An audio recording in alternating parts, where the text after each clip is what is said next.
મહાકુંભ મેળામાં સિલિન્ડર વિસ્ફોટની ઘટના બાદ પ્રશાસન દ્વારા કડક પગલાં લેવામાં આવ્યા છે.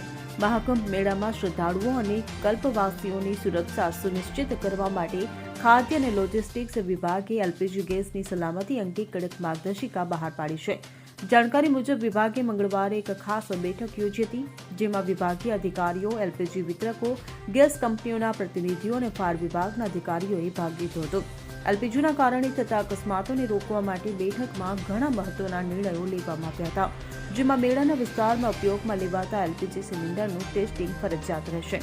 ટેકનિકલ સહાયકો દ્વારા લીકેજની તપાસ કરવામાં આવશે અને જો લીકેજ જણાશે તો સિલિન્ડરનું સપ્લાય બંધ કરી દેવામાં આવશે. ગ્રાહકોના ગેસ સિલિન્ડર, પાઇપ અને રેગ્યુલેટરની તપાસ ધોરણો મુજબ કરવામાં આવશે.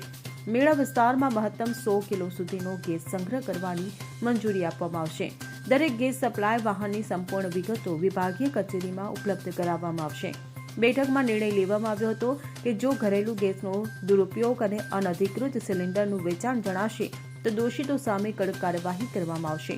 મેળાના વિસ્તારમાં ટેકનિકલ સહાયકોની વિશેષ ટીમ તૈનાત કરવામાં આવી છે, જેઓ કોઈપણ કટોકટીના કિસ્સામાં તાત્કાલિક પગલાં લેશે. Bureau report CN24 news. હવે જુઓ દેશ દુનિયાની તમામ ખબરો તમારી આંગળીના ટેરવે. ઉઠાવો મોબાઈલ અને Google Play Store પરથી ડાઉનલોડ કરો અમારી CN24 ન્યૂઝ મોબાઈલ એપ.